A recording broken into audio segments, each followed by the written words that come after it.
اور یہ صاحب مجھے یہ بتائیے کہ ذرا سا جس طرح سے مظہر عباس صاحب نے بات کیا کہ اوتھینٹسٹی کے حوالے سے وہ ایک طرف، لیکن بہرحال ہماری پاکستان کی سیاست کے اندر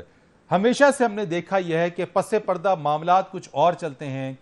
سامنے کچھ اور معاملات دکھائے جا رہے ہوتے ہیں، سامنے تنقید ہوتی ہے، پیچھے جو ہے وہ ڈیلز ہوتی ہیں، اور اس بارے میں تقویت اس لیے بھی اور زیادہ مل جاتی ہے کہ خان صاحب جب یہاں اسلام آباد بیٹھنے کے لیے آئے تو انہوں نے کہا 2 مطالبات ہیں، پورے نہیں ہوں گے تو نہیں اٹھوں گا، اور ایبرپٹلی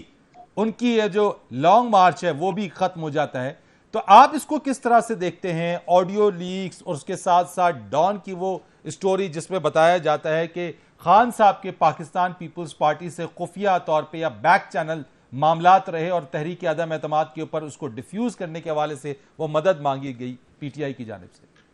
پہلی بات تو یہ ہے کہ مجھے پاکستان کے میڈیا پہ بڑا ترس آتا ہے۔ ترس اس لیے آتا ہے کہ ایک نان ایشو کی صورتحال جس کے پاس کوئی خبر نہیں ہے۔ دیکھیں 2022 آ گیا ہے اور 1973 میں نے ڈیسک پہ کام کرنا شروع کیا تھا جب میں یونیورسٹی میں پڑھتا تھا۔ ہمارے جو ہوتے تھے نا مظہر عالم شیخ صاحب میرے ڈیسک انچارج ہوتے تھے، وہ کہتے ہیں کہ بھائی کنفرم کر کے آؤ کہ کیا صورتحال ہے، تب میں ایک کالمی خبر لگاؤں گا۔ اس طرح سے آج صبح ابھی 7 بجے میں ایک شو میں تھا، ابھی میں آپ کے شو پیس آف شٹ ہوتی ہے یہ اس قسم کی آڈیوز اگر آپ عدالت کے سامنے پیش کرتے۔ 9 سال کم از کم میں ڈسٹرکٹ مجسٹریٹ رہا ہوں، اور آپ مجھے یہ بتائیے کہ ایک آدمی جس کا خود اس میں ہے ہی نہیں خان صاحب، ایک دوسرا آدمی جس کی آواز ہے، ایک دوسرا آدمی جو زرداری صاحب، اس وقت نون لیگ سے زیادہ کون ہے جو عمران خان صاحب کو بدنام نہیں کر سکتا؟ وہ پوری آڈیو اٹھا کے زرداری صاحب کی پریس کانفرنس میں یہ جناب ہمارے ساتھ ہوتے ستیہ ناش کر دیں عمران خان صاحب کی پالیٹکس کا۔ لیکن کمال کی بات ہے پاکستان کے میڈیا کے اللہ اکبر، یار آپ لوگوں کے پاس زندگی کے اندر کوئی ایسی چیز نہیں کہ آپ سچ کی بنیاد کے اوپر ایک پروگرام کر لیں۔ مریم نواز کی آڈیو مل گئی، فلانے کی آڈیو مل گئی، سارا اینکر بیٹھے ہوئے ہیں، سرخی پاؤڈر لگا کے میرے جیسے بندے بیٹھے ہوئے ہیں، کرتے چلے آ رہے۔ آپ مجھے یہ بتائیے کہ اس آڈیو کی اتھینٹسٹی ہے کیا؟ اچھا پھر خان صاحب کا نام بھی نہیں، عمران خان کا نام بھی نہیں، وہ خان صاحب کہہ رہے ہیں جناب آپ سے کہہ رہے ہیں، پھر اس کے ساتھ ایک خاص خاکی رکھی گئی ہے خاص طور پہ، ہمیں نہیں پتا ڈب کیسے کی جاتی۔ اور پاکستان میں ظلم کی بات ہے کہ لائبل کا قانون اس طرح کا ہے کہ میر خلیل الرحمان صاحب کے خلاف جایا بختیار صاحب نے کیس کیا تھا میری عدالت کے اندر کہ انہوں نے وہ لکھا تھا کہ انہوں نے جایا بختیار نے مروایا ہے۔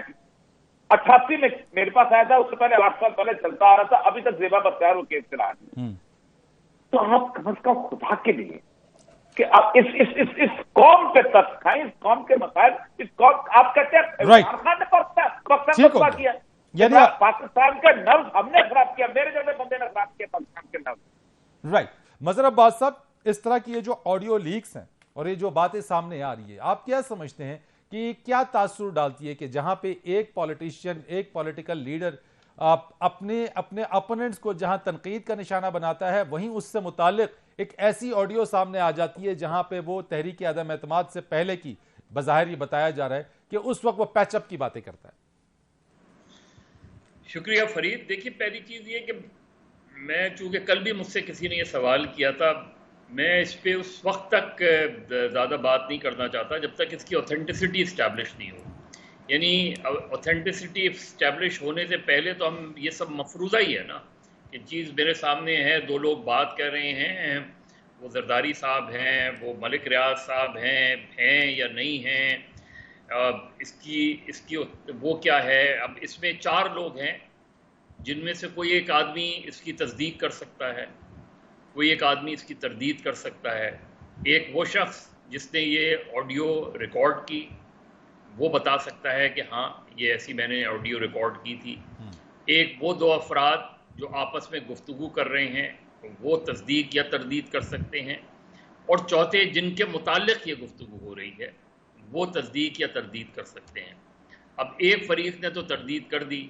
گو کہ ڈائریکٹلی عمران خان صاحب نے آج بھی تقریر میں کوئی اس کا ذکر نہیں کیا، لیکن ان کی پارٹی نے وہ کر دی۔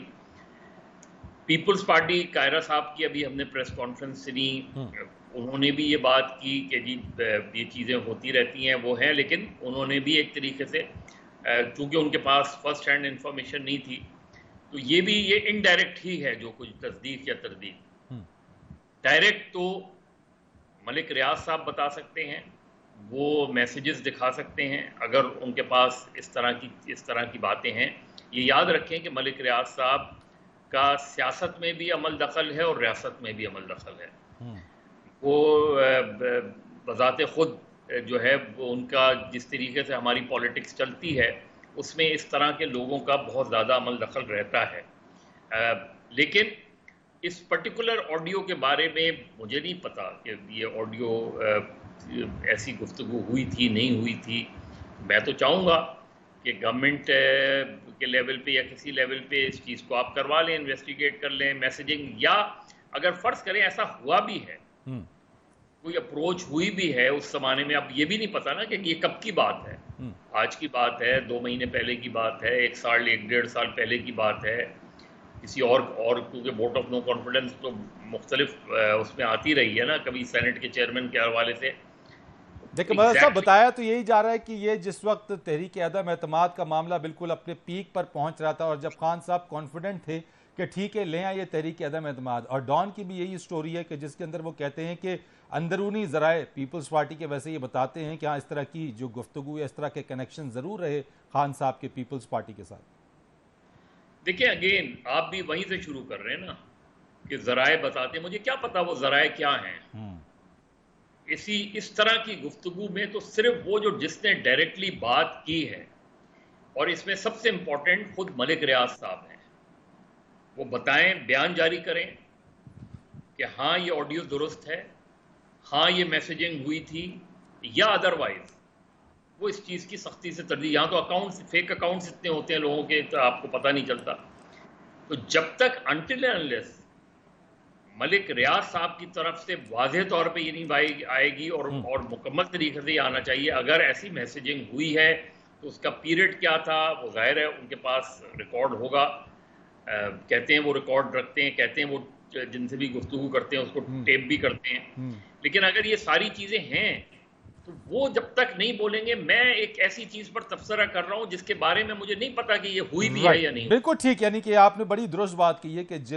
جو آپ نے 4 ایلیمنٹس کا جن کے بارے میں تذکرہ کیا کہ اگر یہ کنفرم کریں تو چیزوں کے حوالے سے ہو جائے گی۔ مزمل صاحب، جس طرح سے ابھی مظہر عباس صاحب کی بھی بات آپ نے سنی اور یا صاحب کی بھی بات سنی، یعنی بالکل بھی آپ کیا سمجھتے ہیں کہ بالکل یہ بے ضرر ہیں، ان کا پاکستان کی سیاست پہ کرنٹ سیناریو کو سامنے رکھتے ہوئے کوئی اثر نہیں پڑے گا؟ اور خاص طور کے اوپر ایک بات میں پوچھنا چاہتا ہوں کہ پھر یہ آتی کہاں سے؟ یعنی یہ جو آ جاتی ہیں، لیکس ہو جاتی ہیں، آپ نہیں سمجھتے ہیں ایسی چیزوں کی پھر تحقیقات بھی پوری ہونی چاہیے؟ دیکھیں پہلی بات تو یہ ہے کہ چیزیں جو ہے نا وہ سرکمسٹانشنل ایویڈنس سے بھی پروو ہو جاتی ہیں۔ جو کہتے ہیں نا کہ سرکمسٹانسز کسی چیز کو پروو کرتے ہیں، حقائق بولتے ہیں۔ کیا پیپلز پارٹی اور تحریک انصاف کے درمیان پچھلے 4 سال میں تعاون نہیں رہا؟ کیا انہوں نے صادق سنجرانی کا پہلا آپریشن مل کر نہیں کیا تھا؟ کیا تحریک انصاف نے سلیم مانڈوی والا کو ووٹ نہیں ڈالا تھا؟ کیا انہوں نے چیئرمین سینٹ اور ڈپٹی چیئرمین سینٹ کا الیکشن مل کر نہیں لڑا تھا؟ اس وقت خان صاحب کا بیانیہ کہا تھا کہ میں پیپلز پارٹی کے ساتھ نہیں لڑوں گا۔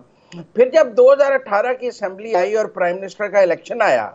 تو کیا پیپلز پارٹی نے شہباز شریف کو ووٹ ڈال کے عمران خان کو سیف پیسج نہیں دیا تھا کہ وہ ایک لمبی لیڈ سے جیت سکے؟ نہیں تو 4 ووٹوں سے جیتتے، وہ بھی سیف پیسج تھا۔ پھر جب پریزیڈنٹ آف پاکستان کا الیکشن آیا، جب پوری اپوزیشن مل کر کہہ رہی تھی پیپلز پارٹی کو کہ آپ اعتزاز احسن کی بجائے یوسف رضا گیلانی یا کسی کو دے دیں تو اپوزیشن کا صدر منتخب ہو جاتا۔ زرداری صاحب بضد تھے کہ میں نے عمران خان کا صدر منتخب کرانا ہے کیونکہ انہوں نے اعتزاز احسن کو ٹکٹ دے دی، جس پر اپوزیشن اگر وہ اس وقت ایک کنسنٹ، جیسے بعد میں یوسف رضا گیلانی کو سینٹ میں لائے، سب نے ووٹ ڈالے نا، اعتزاز کو تو کوئی ووٹ ڈالنے کے لیے نہیں تیار تھا، لیکن وہ عارف الوی کو صدر بنوانا ان کا ذمہ داری تھی، انہوں نے اس لیے اعتزاز کو آؤٹ آف دی وے کر دیا۔ جو کلثوم اور نون لیگ کے بارے میں اتنے بیانات دیتے تھے، سب کو پتا تھا ووٹ نہیں ڈال سکتا انہیں،